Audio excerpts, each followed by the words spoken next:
여러분 안녕하십니까. 전주 MBC 시사토론입니다. 민선9기 지방정부와 제20대 전북교육청이 4년간의 새 임기를 시작했습니다. 인수위가 각 분야 청사진을 내놓았지만 우리 전북이 마주한 현실은 녹록지 않습니다. 이후 지자체에 대한 대규모 투자 소식에 전북 소외론이 다시 고개를 들고 있고 새만금 관할권 분쟁과 행정체계 개편 같은 해묵은 난제들도 고스란히 남아 있습니다. 자, 오늘 시사토론에서는 민선9기 인수위가 내놓은 방향성과 과제를 짚어보겠습니다. 자, 오늘 토론 함께하실 두 분 소개합니다. 홍석빈 우석대학교 교양대학 교수, 이호 국립분산대 경영학과 교수 나오셨습니다. 반갑습니다. 반갑습니다. 자, 민선9기 도정이 4년의 새 여정을 시작했습니다. 자, 도정의 밑그림을 그릴 인수위가 도민 주권과 체감 성장 두 축을 가지고 139개 과제를 내놨는데요. 이번 청사진에 대한 평가를 먼저 좀 들어보도록 하겠습니다. 홍 교수님부터. 전북도지사 민선9기 출범 이후 1년 내에 단기 과제로서 우선 집중해야 될 부분으로 지역 맞춤형 공공기관 유치, 새만금 특별자치단체 연합 출범, 제2중앙경찰학교 유치, 또 도지사 직속 체감성장위원회 설치, 또 제3금융중심 진화, 요새 얘기되고 있는 반도체와 피지컬 AI, 이런 부분들이 1년 내에 시급히 달성해야 될 도정의 과제다라고 얘기하고 있습니다. 특별히 이 전북의 삼중 소외론으로 얘기되면서 최근에 있었던 국가 3대 메가 프로젝트에서 전북이 제외됨에 따라 가지고 지금 우리 도가 전체적으로 좀 낭망한 그런 상황에 있는데요. 이런 부분들을 민선9기 이원택 도정이 신속하게 부족한 부분을 채우고 기치로 내세웠던 그야말로 체감 성장의 내용을 도민들한테 단기간에 어떻게 제시해 줄 것이냐, 이런 부분이 굉장히 중요하다라고 보겠습니다. 예. 이호 교수님께서는 어떻습니까? 네, 앞서 홍 교수님께서 아주 구체적으로 잘 설명을 해주셔서요. 예, 저는 이번 인수위 이제 139개의 과제 이렇게 보면 이제 기존의 전북의 성장축을 이제 기존 산업에서 이제 미래 산업으로 좀 방향 전환을 좀 디테일하게 좀 제시했다. 좀 이렇게 좀 평가를 하고요.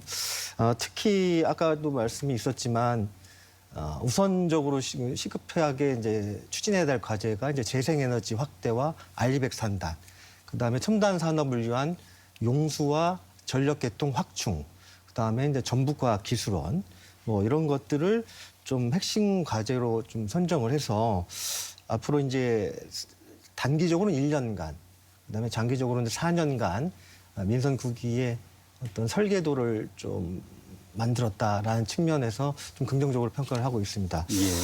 다만 이 청사진이 좀 성공하려면 앞서 말씀드렸듯이 AI 기업 유치는 그 전력과 용수 없이, 그다음에 그 집안의 인프라, 즉 인력 없이는 좀 갖춰지는 부분이 힘들어서 그런 부분이 좀 신속하게 실행력 있게 좀 확충이 돼야 될 것 같고, 새만금 개발 분야에 있어서도 개발과 그 인접해 있는 자치단체 간의 갈등을 같이 해결해야 되는 입장이어서 좀 이런 부분들의 좀 실행력을 좀 담보가 좀 더 필요하겠다라고 좀 판단하고 있습니다. 난제가 많이 남아 있습니다. 네. 자, 이 교수님한테 하나 더 질문드리면 지난주 사실 지금 민선9기 출범보다도 더 관심이 있었던 뉴스들은 전남 광주에 반도체 팹이 800조가 투자됐다는 뉴스가 모든 걸 다 장악을 해버렸을 정도였는데, 자, 그러면서 이제 전북 같은 경우는 철저히 배제가 됐다고 그래서 이거에 대한 반발도 나오고 좀 시끄럽습니다. 자, 이원택 지사가 대안으로 피지컬 AI, 그다음에 반도체 분산 투자 이런 것들을 좀 제시를 했는데 돌파구가 되겠습니까? 네, 이제 이번에 4,600조의 메가 프로젝트가 발표됐지만 그 삼성 같은 경우에는 이번에 신규로 발표되는 게 400조였고 SK 같은 경우에는 한 1,100조가 신규 사업이었고 나머지는 기존에 있던 생산 시설의 확충과 그다음에 조기 완공 이런 측면에서 이제 정해진 것 같습니다. 그래서 뼈 아픈 것은 삼성의 이제 400조 투자가 반도체 제조 시설의 입지가 이제 광주로 특정되어졌던 것이 좀 뼈아픈 일이고, 그럼 나머지 이제 SK의 입장은 좀 구체적으로 제가 지면에서 좀 확인을 한 바로는 광주를 특정하지는 않았습니다. 특정하지는 않고 그 입지가 용수나 전력 등 제반 입지가 완성되는 서남권으로 하겠다라는 그 언급이 있었거든요. 근데 그렇다고 보면 아까 그 이원택 도지사께서 말씀하신 분산 유치는 아마 이 SK를 놓고 하는 거일 수도 있다라는 판단이 들고 그렇지만 이제 SK 입장에서는 기존에 지금 용인의 삼성과 SK가 그 용인 반도체 밸리를 구성해서 같이 하는 케이스가 있기 때문에 네. 산업계에서는 이제 광주가 굉장히 유리하지 않을까라는 우선 순위로 접고 있지만 또 일각에서는 그 옆에 장성이라든가 해남 또 새만금도 지금 언급이 되는 측면이 있습니다. 새로 출범한 이원택 도지사의 그 원래 도정의 핵심 철학이 내발적 발전 우리가 지금 선거 때부터 계속 얘기를 많이 듣고 있지 않습니까? 자, 지역 스스로 성장 동력을 만든다는 거죠. 외부의 이제 대기업 유치 이런 거 의존하지 않고 우리 내부적인 우리 기업들이나 아니면 소상공인들의 성장력을 상공인들을 키우겠다는 구상인데 자, 도민 체감을 위해서는 어떤 조건들이 좀 있어야 될 것 같습니다. 그렇습니다. 이원택 민선 구기의 전북 발전의 일종의 전략이죠. 내발적 발전 전략인데요. 스스로 자강하겠다는 것이 일단 중요한 포인트 같습니다. 근데 그것이 도민들이 체감할 수 있을 정도로 연결이 되려면 결국 우리 동네 가게 매출이 늘고 소상공인들의 형편이 나아지고 청년들의 일자리가 생기고 예. 또 기업들이 안정적으로 경영 활동을 할 수 있어야 되고 이런 여러 가지 지표들로 삼아야 될 것들이 많이 있죠. 특히나 이제 농어민들도 소득이 증가해야 될 것이고요. 이런 일들을 과연 어떻게 이뤄낼 것인가가 이제 중요한 전략일 텐데요. 구호에서 그치지 않고 실제 이런 일들이 일어나기 위해서는 몇 가지 좀 필요할 부분이 있을 것 같습니다. 소상공인이나 농업인들의 그 소득이 증가하기 위해서는 단순히 일회성 보조금을 주는 이런 형태 말고 지속 가능한 그 사업의 영위를 위한 구체적인 메커니즘이 필요할 텐데요. 예를 들어서 지역에서 14개 우리 시군이 있지 않습니까? 이 전북도 내 14개 시군이 지역의 토착 소상공인과 기업들과 연계해서 제품 서비스 구매 체계를 형성해 준다거나 또 특히나 전북이 강점인 농생명, 또 전통문화, 신재생 에너지 이런 부분들 관련해서 미래 산업으로 육성할 수 있는 전략적인 토대를, 인프라를 형성해 준다거나 또 청년들이 대부분 지금 우리가 지금 1년에 전북도민과 거의 10,000명씩 줄고 있는데요. 네. 그중에서도 청년들이 거의 8,000명, 7,000명 나가는 것으로 알고 있거든요. 유출이. 청년들이 지역의 대학을 졸업하고서도 지역에서 일자리를 얻고 지역에서 정주하면서 가정을 꾸리고 할 수 있는 이런 청년들과 관련한 청년의 일자리를 창출할 수 있는 강소기업을 육성하고 네. 또 정주 생태계를 조성해주고 이런 여러 가지 요건들이 필요합니다. 이 교수님한테 올림픽 얘기 좀 질문 좀 드려보겠습니다. 2036년 하계올림픽 추진 민선 8기에서 주요 과제였고 어느 정도 성과도 좀 냈었는데 자, 그대로 이제 이원택 민선 9기도 이걸 계속 이행 추진하기로 했습니다. 아무래도 이제 논란도 많았기 때문에 나중에 서울시하고도 관계도 있을 것 같고 그래서 향후 이제 우려, 과제 이런 거 좀 많을 것 같은데 어떻게 보고 계십니까? 예. 이 대규모 국제 행사는 이제 굉장히 시간도 많이 걸리고 이해 당사자, 도와 국가기관과의 당사자가 오랜 기간 원팀을 이루어서 성과를 내야 되는 프로젝트이기 때문에 네. 단순히 도정의 리더가 바뀌었다고 그것을 예산의 이유로 기타의 이유로 이제 그거를 하지 않겠다고 한다는 것은 뭐 도정의 신뢰도 국가의 신뢰도에 대한 문제라고 생각을 합니다. 그래서 네. 저 개인적으로는 도정의 연속성, 그다음에 신뢰도 측면에서 좀 바람직한 선택이었다고는 보는데요. 다만 이제 이런 문제가 있습니다. 지난번 하계 올림픽 사업 타당성 보고서가 네네. 이제 한번 보고된 적이 있는데 그때 이제 BC 분석이 1.03 아주 턱걸이였습니다. 네네. 네. 근데 이제 그 당시에 찬성하는 우리 도민의 입장은 뭐였냐면 이 하계 올림픽을 통해서 전북의 발전을 견인할 수 있었으면 좋겠다라는 취지로 찬성을 했던 것이고요. 반대하는 측면은 또 이랬습니다. 과연 이걸 우리가 감당할 수 있겠느냐. 수많은 우선순위가 있는데 이만한 재정 부담을 우리가 해서 발전을 이룰 수 있겠느냐는 거였거든요. 결국 찬성과 반대 입장은 결국 이게 전라북도의 발전에 도움이 안 될 것 같다, 될 것 같다는 결국 동일한 컨셉이었습니다. 그래서 어차피 지금 도정의 연속 성장에서 하계 올림픽을 지속적으로 추진했다고 한다면 이제는 소위 말해서 레거시 무엇을 좀 남길 것인가를 좀 고민해봐야 될 것 같습니다. 그래서 네. 만약 이걸 막대한 재정 부담을 도와 각 지자체가 줄 수는 없는 문제고, 그다음에 이 국가 재정을 지원받아서 인프라가 구성된다고 하더라도 향후 이걸 도나 지자체가 운영을 끌고 가야 되는데 여기에 대한 예산을 감당할 수 있을지 생각을 해봐야 되고요. 그래서 무엇을 남겨서 무엇을 지속 가능하게 이걸 끌고 가야 되겠느냐. 예를 들어서 소위 요즘 언론에 좀 나오지만 이제 마이스 산업이라든가, 네. 그다음에 이제 우리 관광이라든가, 새만금 부지에 대단히 호텔이라든가 리조트라든가 이런 것들이 좀 연계돼서 올림픽이 끝나더라도 이거를 계속 유지, 관리할 수 있는 정도의 올림픽, 남길 수 있는 올림픽이 좀 되는 방향으로 좀 추진해야 된다고 저는 개인적으로 생각하고 있습니다. 네. 예. 자, 다음은 이제 전주 완주 행정통합 관련 얘기도 좀 해봐야 될 것 같습니다. 민선 8기 내내 시끄러웠던 얘기인데 이원택 지사는 이건 재추진 의사가 없다고 못을 박았습니다. 반면에 김제가 들어왔습니다. 김제 전주 통합에 대해서 긍정적인 입장을 보였는데, 자, 이런 행정체계 개편이 앞으로 어떤 이야기들을 불러올지 좀 여러 가지 이제 우려도 있고 희망도 있습니다. 어떻게 보십니까? 전북도지사, 자치도지사는 14개 시군의 상위 광역단체장으로서 이 시군 간의 통합에 있어서 누구보다도 신중하고 전략적으로 좀 접근할 필요가 있다고 생각이 됩니다. 만약에 전주 김제 간 통합 논의가 진행이 된다고 할 때 그러면은 결국 완주 간의 통합 논의가 무산됨에 따라서 완주 국민들이 느낄 어떤 형평성과 또 실망감의 문제가 있을 것이고요. 또 김제 시민들조차도 완주하고 통합이 안 됐는데 김제하고 통합을 할 경우에 그럼 우리 김제가 또 전주에 흡수되는 거냐. 사실 이게 행정구역 단체들 간의 통합에 있어서 중요한 것이 지역민들이 가장 우려하는 것이 흡수돼 버리는 거 아니냐라는 불안감이거든요. 거기에는 많은 여러 가지 재정적, 복지적 여러 가지 혜택들이 얽혀 있기 때문에 그런 민감한 부분이 있는 것입니다.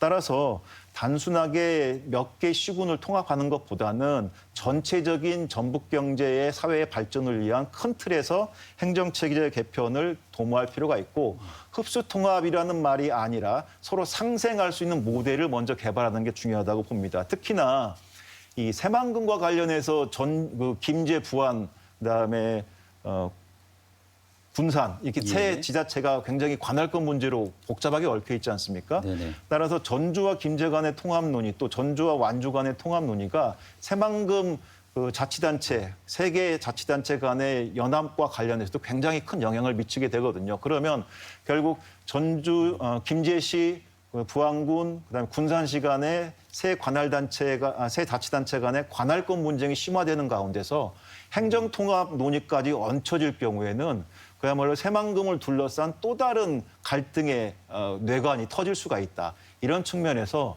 기초단체 한두 개를 어떻게 조합을 해가지고 통합하는 방향성을 설정하기보다는 전북 기초단체 14개를 놓고, 그리고 앞으로 전북의 미래 발전이라는 전략적인 틀거리 안에서 민선 9기 전북도의 도정이 상생협력 모델을 먼저 발굴하고, 그리고 무엇보다도 바늘 허리에 실 매서 쓸 수 없잖아요. 이 한 번 통합하는 것을 다시 물릴 수 없는 상황이기 때문에 처음부터 지역민들의 의사와 요구, 또 지역의 산업 생태계, 또 지역 소멸과 인구 감소의 현황, 이 모든 복잡한 문제들을 잘 조합을 해서 최적의 대안이 무엇인가를 놓고 상생협력 방향하에 행정체계 논의가 진행돼야 된다, 이렇게 생각을 합니다.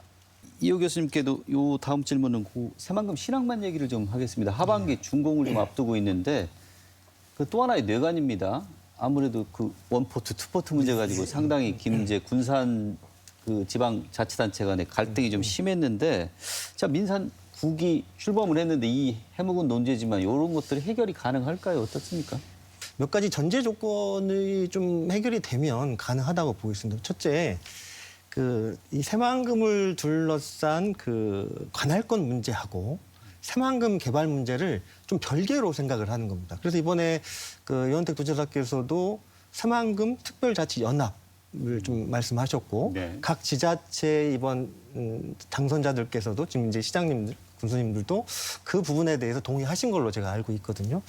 그래서 이 새만금 신항 관할권은 이 군산과 김제에 굉장히 모두에게 민감한 사안입니다. 그리고 이거를 누구 한 일방에게 그 양보를 요구할 수 있는 사항도 아니고요.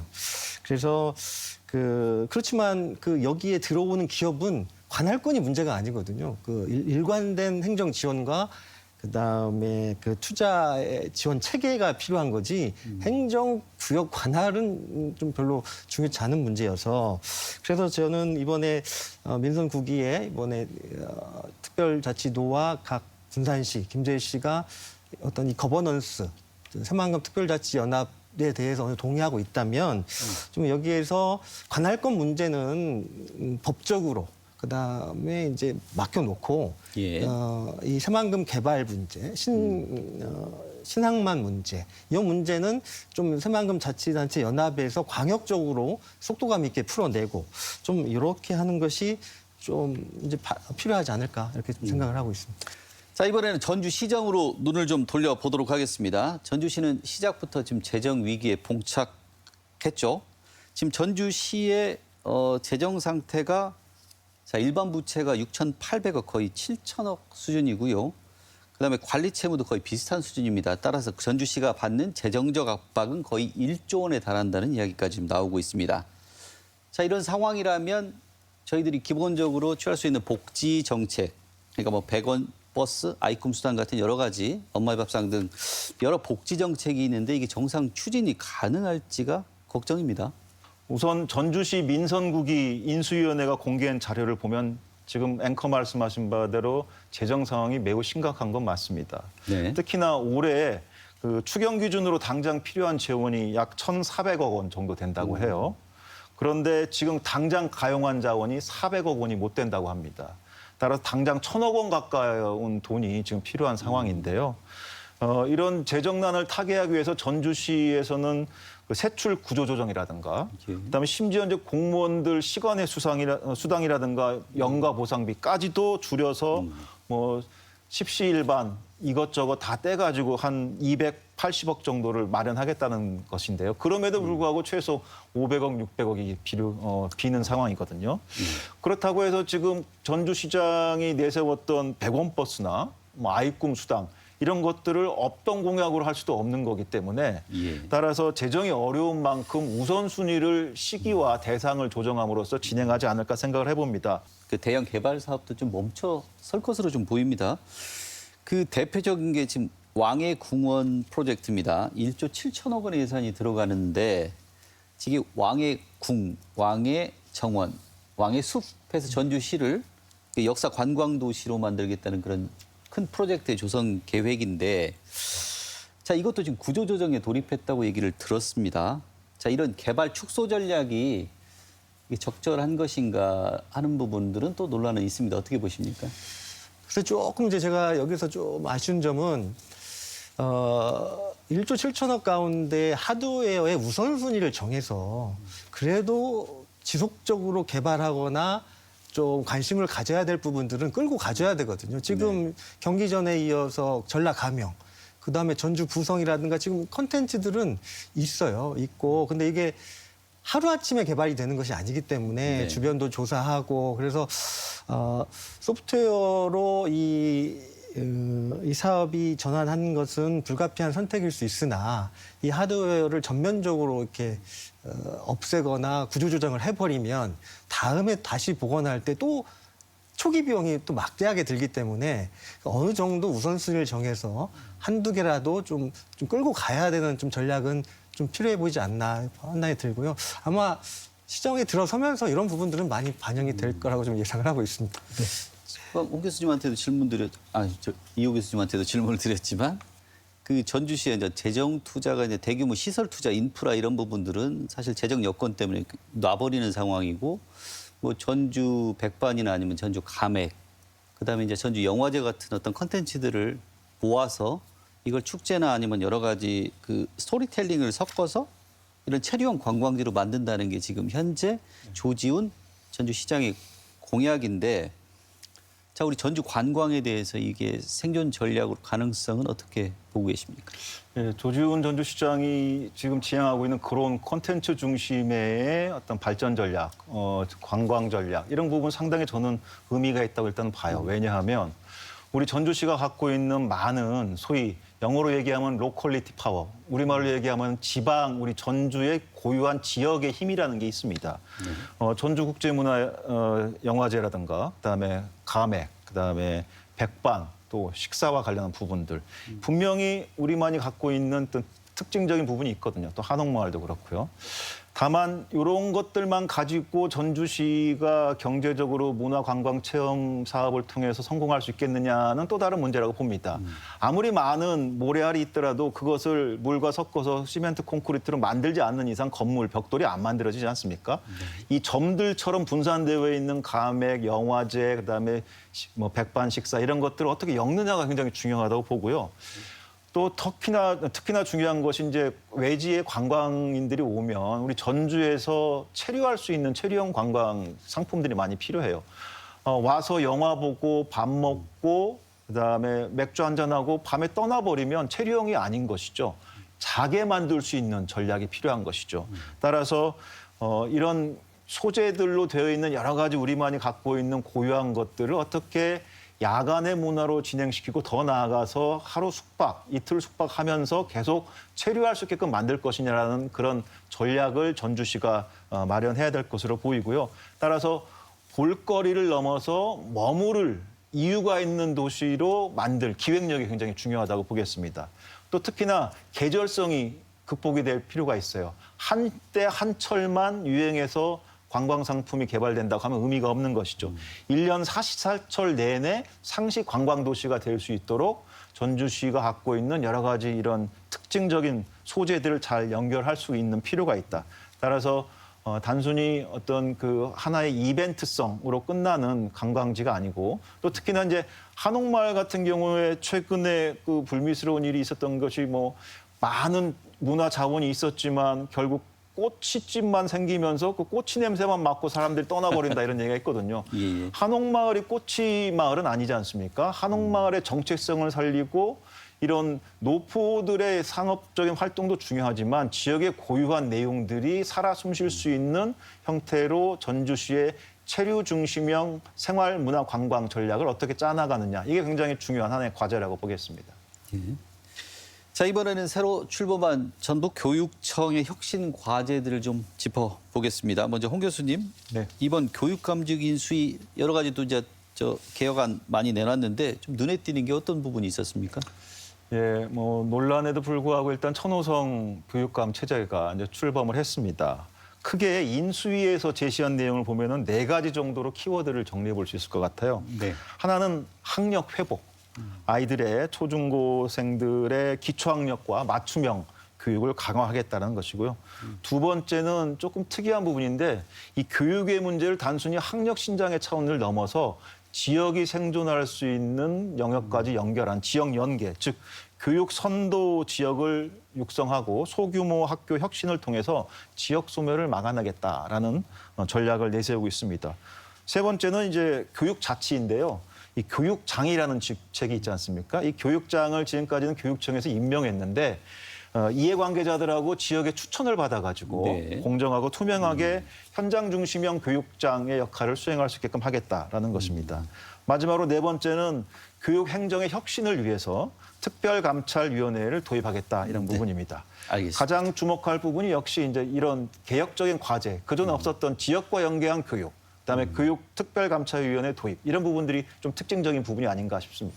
저 이 교수님 금방 그 얘기도 나왔지만 그 천호성 교육감이 시험과 함께 이제 기존 감사관 제도를 폐지하고 외부에서 오시는 인력을 투입해서 특별 감찰위원회를 설치하는 걸 지금 검토하고 있는데 아무래도 뭐 채용 비리나 여러 가지 뭐 시설 공사 관련 비리들이 여러 가지 그간 교육청에서 나왔던 부분을 상세하기 위한 전략 같은데 이게 실효성 측면에서는 어떻게 바라보고 계십니까? 네, 앵커님도 말씀하셨지만 이 교육부나 전북교육청이 가지고 있는 예산이 어마합니다.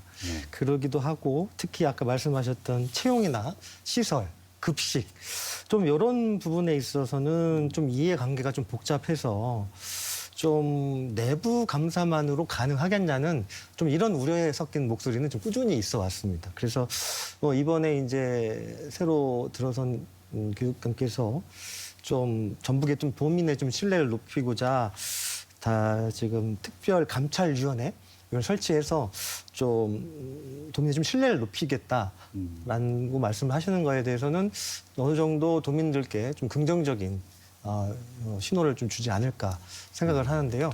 다만 이제 여기에 지금 제가 조금 좀 전제 조건이 좀 있어야 될 것 같습니다. 네. 감찰위원회는 먼저 이 감찰위원회 인사가 구체적으로 어떻게 되는지 모르겠습니다. 네. 감찰위원회 인사를 누가 하느냐에 따라서 이게 독립적이 될지 아니면 또 이게 내부 감사에 준하는 인사가 올지 이런 분야에 대한 좀 아직 그 구체적인 방안이 안 나온 것 같고요. 그다음에 과연 이분들이 어떤 분을 오셔야 전문가로서 이 감찰위원회를 운영할 것이냐. 그러니까 전문가의 영역을 어디다 둬야 될 것이냐. 또 이런 문제가 또 있고. 네. 그다음에 이게 이거 세 번째 문제는 이게 감찰위원회 그럼 사후에 이 건수로 이 감찰위원회의 성과를 평가할 것이다. 그러면 감찰위원회를 많이 받을수록 감찰위원회의 성과가 좋다는 건데 그러면 교육청 입장에서는 이게 너무 많은 거기 되니까 그래서 좀 이게 사후에 그 적발보다는 이 감찰위원회의 그 유상이 좀 예방적 기능을 좀 가졌으면 좋겠다라는 생각을 하고요. 다만 이 특별감찰위원회는 이제 도민의 신뢰를 얻기 위한 절차이긴 하지만 이런 느낌은 주지 않았으면 좋겠다. 뭐냐면 그간의 교육청이 부패나 아니면 비례 이렇게 사각지대는 아니었습니다. 네. 네, 근데 여러 가지 문제가 이제 제기돼서 이걸 좀 신뢰를 얻고자 하는 부분이 있기 때문에 좀 이런 부분에 좀 균형을 맞춰서 좀 특별감찰위원회가 좀 운영되었으면 하는 바람입니다. 하여튼 뭐 설치를 하더라도 좀 더 좀 세부적으로 다듬어져야 네. 된다는 말씀 해주셨습니다. 자, 홍 교수님. 네. 조직 쇄신도 좋지만 전북 교육이 가지고 있는 가장 큰 지금 본질적인 걱정거리는 학령 인구 감소입니다. 제가 기억하기로 한 3년 전에 그런 리포트를 했던 기억이 나는데 한 12,000명 정도 초등학교 신입생이 되는데 1년에 1,000명씩 줄더라고요. 그러면 12년이면 다 없어지네요. 없어집니다. 이게 아예 학교 자체가 사라지는 학교 소멸로 이어지는 상황인데 자, 이러려면 민선국이 이제 도정과 교육청이 또 긴밀하게 협력도 좀 해야 될 것 같은데 형 교육감이 좀 우선순위를 둬야 될 정책은 어떤 게 있겠습니까? 예. 아이 또 학생의 감소 문제를 넘어서 우리 전북도 전체가 지금 인구 감소에 따른 지방 소멸 위기에 처해 있지 않습니까? 네. 얼마 전에 기사를 보니까 우리 전북에서 초등학교 입학생이 한 명도 없는 학교가 20몇 개교가 된다는 걸 제가 접했던 기억이 있어요.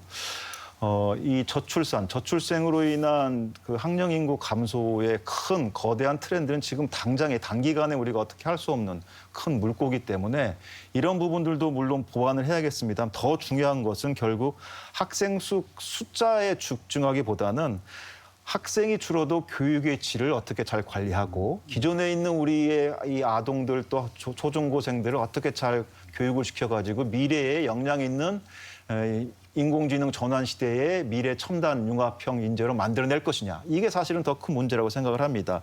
따라서 민선국이 전북 교육감의 그 교육 정책은 일단 학교 살리기도 중요하지만 교육권의 보장, 즉 요새 뭐 최근에 뭐 OTT 프로그램에서도 나온 그 학교와 관련한 참교육 얘기도 나옵니다마는 교권과 학생 인권이 조화롭게 보장되는 그런 정책 패러다임을 통해서 학교가 학교답게 운영될 수 있도록 공교육을 살리는 데 집중해야 될 것으로 보고요.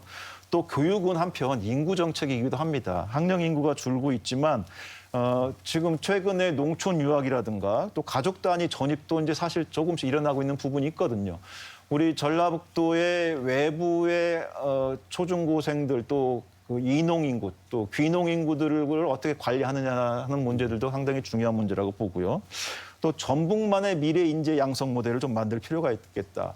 인공지능, 소위 인공지능 전환의 거대한 흐름이 지금 진행되고 있습니다. 학생들이 미래형 융합형 인재로 육성됨으로써 전북에서 배워서 전북에서 일자리를 찾고 전북에서 정주하고 가정을 꾸릴 수 있는 이런 통합 솔루션 체계의 교육 프로그램을 우리가 만드는 게 굉장히 중요하겠다라고 생각을 해봅니다.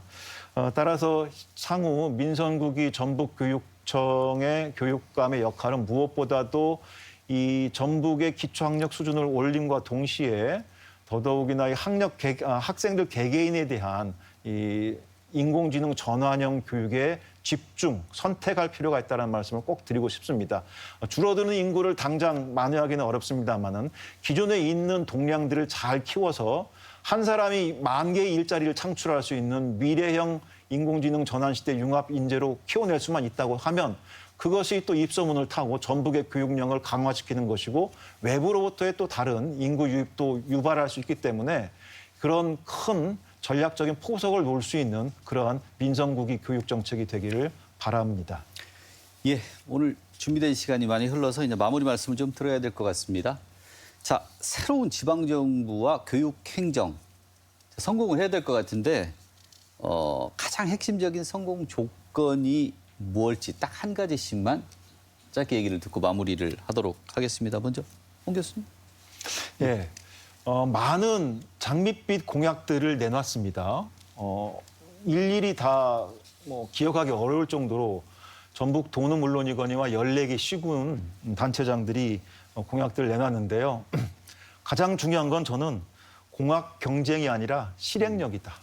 또 그리고 전임자들의 간판 지우기가 아니라 전임 행정에서 민선 8기에서 또 그 이전에 지방자치단체의 정책을 통해서 잘 만들어 와졌고 계속 우리가 가꾸어 나가고 있는 정책들은 과감히 계승해서 더 유지 개선 발전시킬 필요가 있다고 생각합니다. 구체적으로 좀 4가지 정도 권고를 하고 싶어요. 인수위 권고안을 확정 정책으로 발표하는 것보다는 다양한 현상 변화에 따라서 융통성 있게 대응할 수 있는 그런 우선순위 중심의 선택과 집중이 필요하다. 이런 말씀 꼭 드리고 싶고요. 민선국위의 성공을 위해서 선택과 집중을 통해서 계승할 걸 계승하고 새롭게 혁신할 걸 혁신하는 그런 도정, 시정, 군정이 되기를 바랍니다. 예, 이호 교수님. 네, 저도 앞서 말씀하신 홍 교수님과 같은 맥락인데요. 이제 국민과 도민들의 눈높이가 굉장히 높아졌습니다. 특히 이번 이재명 정부 들어서면서 국무회의 생중계 등 이제 뭐 공약과 계획 이것보다는 얼마나 빠르게 계획을 실행했느냐가 굉장히 관건이 됐고 그것도 속도감 있게 추진해야 되는 시대가 온 겁니다. 그래서 저는 다시 꼭 한 가지 말씀을 드리려면 실행을 좀 끝까지 책임지는 리더십이 필요하다. 예를 들어 지금 도도 그렇고 교육청도 그렇고 많은 과제가 청사진, 설계도가 완성이 됐지만 지금 시간이 지나면 새로운 이슈, 새로운 정책에 의해서 이 설계도조차도 제대로 안 될 가능성이 많이 있고 리더가 끝까지 그 정책이나 사업을 챙기지 않으면 어느 부서 책상에 그냥 멈춰 있는 상황들이 많이 있습니다. 그래서 강도 높게 얘기하자면 도지사님이나 시장님이나 군수님들이 주중에 간부회의 때 지속적으로 일주일마다 체크하지 않으면 이게 속도감 있게 내기가 힘들 거다, 요즘은. 그래서 저는 이 많은 공약을 끝까지 좀 실행하는 실행력 있는 좀 리더십이 좀 됐으면 좋겠다는 말씀을 드리고요. 강도 높은 확인, 그다음에 그 성과 관리 체계를 반드시 좀 도입하셔서 도정과 시정 많은 성과가 있었으면 하는 바람입니다. 자, 오늘 이 짧은 시간 동안 의미 있고 밀도 깊은 이야기 해주신 두 분 감사드립니다. 네. 예. 자, 전북을 둘러싼 외부의 산업 재편 경쟁 그리고 내부의 재정 난제는 닻을 올린 민선국위의 분명한 부담입니다. 자, 그럼에도 새 지방정부는 편견 없는 소통으로 지역 갈등을 봉합하고 제대로 된 변화로 도민들의 삶을 바꿀 수 있어야 합니다. 자, 인수위가 제시한 청사진이 한낱 장밋빛 수사에 그치지 않도록 이제는 냉정한 현실 진단 위에서 선택과 집중에 나서야 합니다. 저희도 새 변화를 관심을 가지고 지켜보도록 하겠습니다. 자, 이어서 뉴스 톱파보기 이어집니다.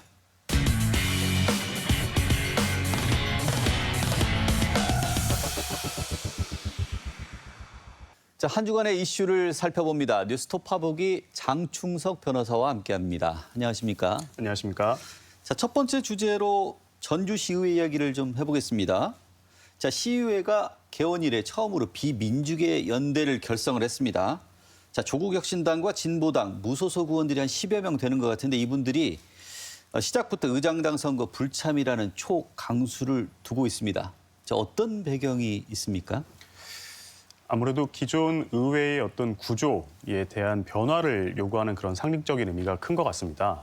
그 전주시의회는 그동안 이제 민주당이 오랫동안 절대 다수 의석을 차지를 해오면서 의장단 구성이라던가 상임위원회 구성 등을 주도를 해왔었는데요. 그런데 말씀하신 대로 이번에 처음으로 그 비민주당 계열의 교섭단체가 출범을 하게 되면서 어떤 소수 정당의 의견을 표시할 수 있는 그런 제도라든지 그리고 향후 원 구성, 교섭 과정에서 본인들의 몫을 요구할 수 있는 그런 제도 혹은 관행들을 요구하기 위해서 어떤 메시지를 전달하는 차원에서 이런 강한 행동들이 나오고 있는 거 아닌가 그렇게 생각이 됩니다. 아무래도 지금까지도 그래왔지만 민주당 의원들끼리 의장단을 다 구성했을 때 법적으로 좀 문제는 없는 건지 그리고 또 아무래도 이런 함께 지금 만들어놨을 때 다수당이 독단으로 의회를 꾸렸을 때 또 부작용 같은 것도 생길 수 있을 것 같긴 한데요. 다수당이 소수당과 어떤 충분한 협의 없이 일방적으로 그 원 구성 의회를 꾸려간다고 해서 그 자체로 위법이라고 하기는 어려울 것 같습니다. 지방자치법이라던가 관련 법에 정해진 절차에 따라서 의결 종족수를 충족을 해가면서 의장 선출 등을 다수당 혼자서 이제 진행을 할 수 있는 것이죠. 그리고 또 해당 법들에 보면 어떤 그런 절차를 진행하는 과정에서 소수당의 어떤 입장이라든가 의견이 어느 정도 반영될 수 있도록 하는 제도적인 부분도 있기 때문이기도 한데요. 다만 이제 그 법적으로 문제가 없는 것과 이게 정치적으로 올바른 것인가 하는 부분들은 조금 다른 관점에서 볼 수 있을 것 같습니다.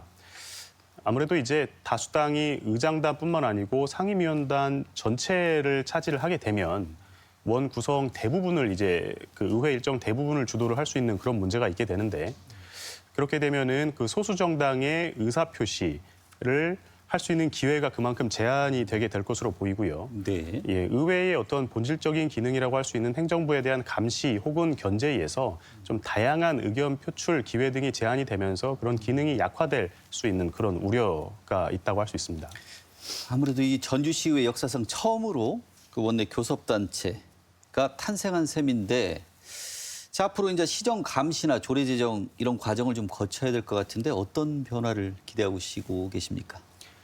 이게 이제 그 교섭단체가 출범을 했다라는 것이 비민주당 계열의 어떤 시의원의 의석수가 증가했다. 단순한 그런 의미를 넘어서서 공식적으로 소통을 할 수 있는 그런 제도화된 창구가 생겼다. 이런 의미가 큰 것 같습니다. 그러니까 앞으로 행정 조례안에 대해서 심사를 한다던가 예산안 등을 심사를 할 때 이 교섭단체 간의 제도화된 소통 창구가 마련이 돼 있기 때문에 이 소통 창구를 통해서 다양한 의견이 개지가 될 수 있을 것 같고요. 정책에 대한 대안 제시라던가 문제 제기라던가 이런 부분들이 좀 더 활발하게 나올 것으로 순기능을 하게 된다면 기대가 되기도 하고 그리고 어떤 의회 토론 문화라든지 행정부에 대한 감시 견제 등에 대해서 좀 더 다양한 목소리가 반영될 수 있는 이런 의회의 본질적인 기능이 회복이 되는 이런 부분들이 기대가 된다고 할 수 있겠습니다. 예. 자, 다음 이슈는 군산 조선소 이야기입니다. 자, 원래 주인이던 현대중공업, HD 현대중공업과 제이오션중공업이 양수도 계약을 체결했어요. 7,800억 원 규모라고 하는데 자, 어떤 의미가 있습니까? 지금 군산조선소가 지난 2022년도에 일부 재가동이 되기는 했었습니다. 장기간 중단이 됐다가 네. 다만 이제 당시에 이게 이제 반쪽짜리 가동이다 이런 목소리도 많이 있었는데요. 그러니까 어떤 배 전체를 만드는 것이 아니고 배의 일부죠. 그 블록을 만들어서 이것을 울산조선소에 보내는 이런 정도의 제한된 역할만 했었기 때문에 어떤 그 고용 효과라든지 부가가치라든지 이런 부분들에 있어서는 좀 제한이 있었던 것이 사실이죠. 그런데 이번에 인수 계약을 체결을 하게 됨으로써 그 완성된 배를 만들 수 있는 하청 기지가 아니라 독립된 조선소로서 이제 나서게 됐다라는 의미가 큰 것 같고 또 이 조선소 재가동이라는 게 어떤 하나의 공장만의 문제가 아니라 관련된 수많은 업체, 지역 산업계 전체가 함께 영향을 받는 문제이기 때문에 어떤 고용 창출 효과라던가 지역 경제에 미치는 파급 효과 이런 부분들이 상당히 크게 지역 경제에 있어서 하나의 전환점이 되는 사건이라고 생각이 됩니다. 이 제이오션 중공업이 그 오세아니아 지역 선주라고 하는데 원유 운반선 4척의 건조 의향서를 체결했다고 지금 알려지고 있습니다. 건조 의향서가 뭐 LOI니까 법적 구속력은 없고 이제 신뢰를 바탕으로 나중에 실사를 거쳐 본계약으로 좀 체결될 수 있는 의향서인데 이 수주 가능성이 실제 얼마나 될지 좀 궁금합니다. 현재 지금 그 전 세계 조선업계가 상당히 호황이라고 합니다. 네. 친환경 선박에 대한 수요도 많이 늘어나 있는 상태이고 또 이 조선업계에 그 사이클이 있다고 하는데 그 사이클이 상당히 많이 올라와 있는 그런 상황이라고 하거든요. 이런 상황에서 지금 군산조선소가 재가동이 되면서 비어있는 도크들이 있는데 이거 자체가 상당한 경쟁력이라고 할 수 있습니다. 그러니까 국내 주요 조선소들을 보게 되면은 수년간 해야 될 그런 수주 잔량들이 많이 쌓여 있어서 네. 당장 계약을 하더라도 건조를 바로 시작할 수 없는 그런 문제점이 있기 때문인데요. 말씀하신 대로 다만 이제 건조 의향서라는 것이 이제 본계약까지 의미하는 것은 아니고 본계약 체결을 하기 위해서 여러 가지 실사라던가 뭐 금융 지원이라던가 조건들을 거치는 그런 절차들을 거쳐야겠지만은 뭐 이런 조건들이 맞춰져야 되기 때문에 구체적으로 이게 어느 정도 계약 체결 가능성이 있다까지 언급하기는 곤란할 수 있겠습니다만은 향후 이제 1, 2년 내에 이런 충분한 경쟁력을 바탕으로 해서 조선 수주 계약을 체결하는 것이 오랜만에 재가동된 이 군산 조선소의 어떤 그 시험대가 될 그런 상황으로 보입니다. 배를 만들려면 중요한 게 기술자지 않겠습니까? 숙련공들이 좀 필요할 것 같은데 지금 현대중공업 그 도크 자체가 중단된 게 거의 9년 가까이 되는 걸로 알고 있습니다. 그러다 보니까 이제 숙련공들 다 떠난 상태인데 현대중공업 측에서도 3년간은 이제 지원을 해준다고 그러지만 그 뒤에 홀로서기가 가능할지 인력은 충분히 수급이 가능할지 걱정입니다. 말씀하신 부분이 상당히 어려운 문제입니다. 지금 조선업계에서 인력 수급 문제가 전 조선업계에 있는 문제이기 때문에 군산조선소에서 떠난 인력들을 다시 끌어오는 것은 지금 현재 상황에서 그렇게 쉬운 문제는 아닙니다.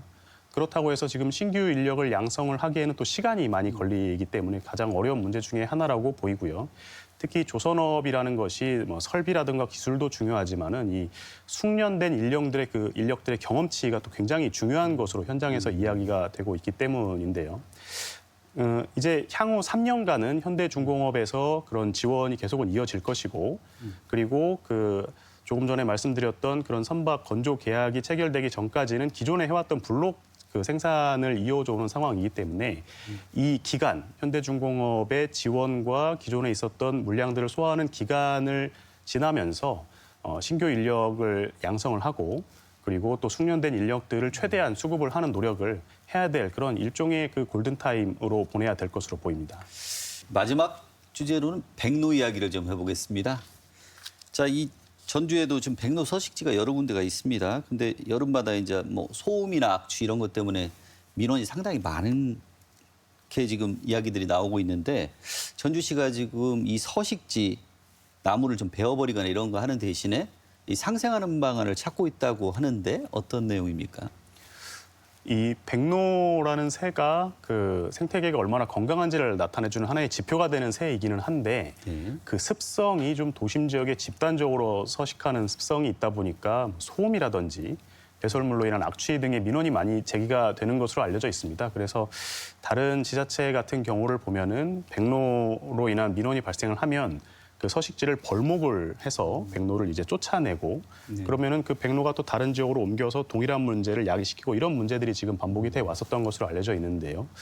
전주시 같은 경우에는 그 도시 계획을 하는 과정에서 백로 서식지와 그 주민들의 주거지 사이에 최대한 이격거리를 둬가지고 이런 문제가 발생하더라도 좀 주민들의 체감하는 불편도를 줄여서 민원 발생을 줄이는 이런 식의 대응을 해왔던 것이 상당히 이 백로로 인한 소음 문제에 있어서 해법으로 지금 평가가 되고 있습니다.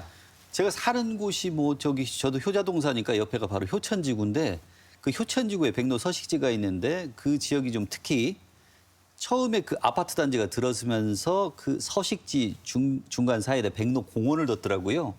그래서 좀 이격거리를 좀 만들어놨는데 이게 좀 효과가 있었습니까? 지금 상당히 효과가 있었던 것으로 알려지고 있습니다. 말씀하신 대로 그 백로 공원이라는 것을 설치를 해서 서식지와 주민 거주지 사이의 이격거리를 상당히 뒀고요. 그 백로가 집단 서식을 하면서 말씀드린 소음이라든지 배설물 문제가 반복은 되지만 이것을 이제 주민이 체감하는 그 체감 정도가 상당히 낮아지다 보니까 그 주민 민원 발생도 지금 다른 지자체에 비해서 상당히 적은 것으로 그렇게 평가가 되고 있습니다. 이 백로는 뭐 노랑부리 백로인가만 천연기념물인 것 같고 그다음에 백로 서식지가 전국에 여러 군데가 천연기념물로 지정이 돼 있더라고요. 그래서 환경단체들이 이제 백로를 전주의 이제 생태 자산으로 좀 남길 수 있으면 좋겠다는 의견들을 계속 내고 있는데 전주시의 상생 실험이 전국적인 모범 사례로 남을 수 있는 어떤 부분 과제가 있을까요? 말씀하신 대로 이제 이런 정책들이 좀 일회성으로 그치지 않고 장기간 이어지면 좋겠고요. 그리고 백로가 생태 자원이다. 우리 생태계에서 어떤 유익이 있다라는 점을 시민들에게 좀 적극적으로 홍보하는 노력이 필요할 것 같습니다. 그리고 이제 이런 갈등이 발생을 했을 때 갈등이 더 커지기 전에 적극적인 의사소통을 통해서 갈등을 좀 저감시키는 이런 노력을 병행해 간다면 지금 백로 서식지로 인해서 발생하는 어떤 주민들의 불편함을 줄이면서 우리가 또 생태계를 보존할 수 있는 그런 사례가 될 수 있을 것으로 기대가 됩니다. 자, 오늘 말씀 잘 들었습니다. 자, 도심 속 백로는 누군가에게는 소음과 악취를 주는 골칫거리지만 우리 생태계의 건강함을 보여주는 증거이기도 합니다. 자, 민원이 번진다고 새들의 터전을 무작정 베어버리는 대신 완충지대를 만들어 공존을 선택하는 전주시의 시도가 깊은 울림을 주고 있는데요. 눈앞의 갈등을 억지로 없애기보다 한 걸음 물러서서 함께 살 방법을 찾는 지혜가 지금 우리에게 가장 필요한 때가 아닌가 싶습니다. 자, 시사토론 여기서 마치겠습니다. 시청해주신 여러분 고맙습니다.